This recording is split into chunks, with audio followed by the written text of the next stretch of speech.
Imagine a country whose most sacred symbol was not built by kings, emperors, or engineers. It is not a palace, not a statue, and not a monument. It is a mountain. A nearly perfect cone, rising above clouds, lakes, forests, shrines, villages, bullet trains, and city skylines. It looks calm enough to belong in a dream. But beneath that calm there is fire. Mount Fuji is not only Japan's most famous mountain, it is a sleeping volcano. This is Fujisan, Mount Fuji, the highest mountain in Japan. Its shape is so clean and symmetrical that it almost feels designed. But Fuji was not designed. It was formed by pressure, magma, ash, lava, time, and destruction. That is the first contradiction of Fuji. It looks like peace, but it was born from violence. It looks eternal, but it is watched by scientists. It looks silent, but history remembers the moments when it roared. Japan is a country shaped by islands, sea, mountains, earthquakes, typhoons, and volcanoes. Here nature is not only a background, nature is a force. It can feed people, protect them, inspire them, and destroy what they have built. For centuries, Japanese life has carried this truth. Beauty and danger are never completely separate. The cherry blossom is beautiful because it disappears. The mountain is sacred, but it can erupt. Long before Fuji became a postcard, it was a sacred presence. People did not simply look at the mountain as scenery. They felt that it had power. In Japanese belief, mountains, forests, rivers, stones, and storms can carry sacred presence. Fuji rose between earth and sky, above ordinary human life. Its snow-covered peak felt pure and distant. To approach Fuji was not only to climb rock, it was to approach something greater than oneself. For centuries, pilgrims climbed Mount Fuji. They came not as tourists, but as seekers. At the foot of the mountain, shrines marked the beginning of the journey. Travelers purified themselves, prayed, carried staffs, and began the ascent. The climb was more than physical. To move upward was to leave behind the ordinary world. Through forests, stone paths, volcanic slopes, and thin air, the pilgrim moved through layers of the self. Then artists gave Fuji to the world. Painters, poets, and craftsmen returned to the mountain again and again. In the 19th century, Katsushika Hokusai made Fuji immortal far beyond Japan. In his 36 views of Mount Fuji, the mountain appears behind waves, villages, travelers, bridges, storms, and ordinary labor. Sometimes it is huge, sometimes it is tiny, sometimes it is almost hidden, but it is always there. In one of the most famous images on Earth, a giant wave rises over fragile boats. The sea is violent, the fishermen struggle, and in the distance, small and calm, Mount Fuji sits beneath the horizon. The wave moves. The boats fight to survive.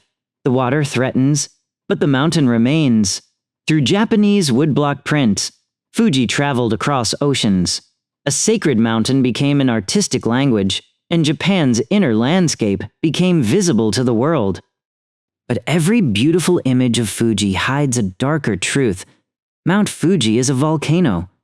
Its perfect cone was shaped by eruptions, lava, ash, and force rising from deep below the earth. The same mountain that inspired poets also buried land.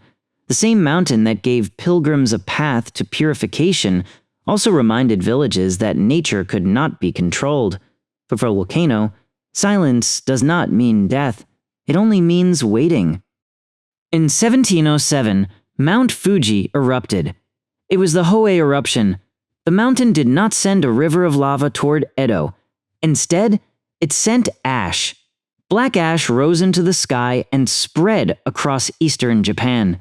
Fields were covered. Roofs darkened. Roads changed. Edo, the city that would later become Tokyo, felt Fuji's power from far away. For people living beneath that ash, Fuji was no longer only a sacred silhouette.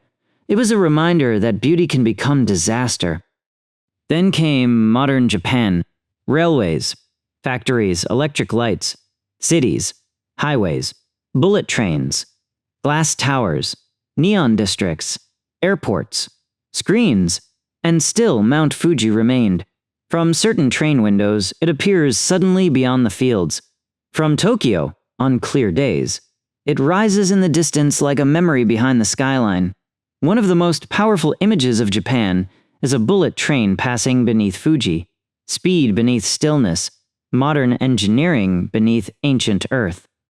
The Japanese have a word for the sunrise seen from high mountains. Goraikō, the coming of light. On Fuji, this moment can feel almost religious. The sky changes from black to blue, from blue to gold. Clouds below become an ocean. The sun rises slowly, and people who were strangers a few hours earlier stand together in silence. No monument built by humans can fully imitate that feeling. Fuji speaks through scale, cold air, exhaustion, and light. So why did Mount Fuji become the soul of Japan? Not simply because it is the tallest mountain. Height alone does not create meaning. Fuji became a national soul because it connects nature and religion, art and geography, fear and beauty, past and present, village and capital, silence and danger.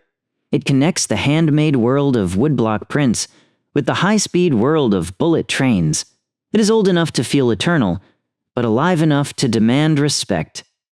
In the end, Mount Fuji is not only something Japan looks at, it is something Japan looks through. Through Fuji, Japan sees its relationship with nature, its memory of danger, its love of seasonal beauty, its respect for form, its patience with silence, and its ability to rebuild. Fuji does not need to move to shape a nation. It does not need to speak to become sacred. It simply stands, and generation after generation gives it meaning. That is Japan, a country that learned to live with beauty that does not last, and danger that never fully disappears. A country that found poetry in snow, discipline in disaster, stillness in movement, and identity in a mountain. Mount Fuji is not Japan because it explains the country simply. It is Japan because it holds the country's contradictions without resolving them. Peace and fire, silence and power. Ancient worship and modern speed. A perfect shape made by violent earth. A sleeping volcano that became a national dream. And when Fuji rises above the clouds, calm and distant, it reminds the world of something Japan has always understood. The soul of a nation is not always built. Sometimes it is found. If this story made you see Mount Fuji differently, let us know in the comments. And if you want more stories about how nations, landscapes, and monuments become symbols of identity, don't forget to subscribe. We will see you in the next one.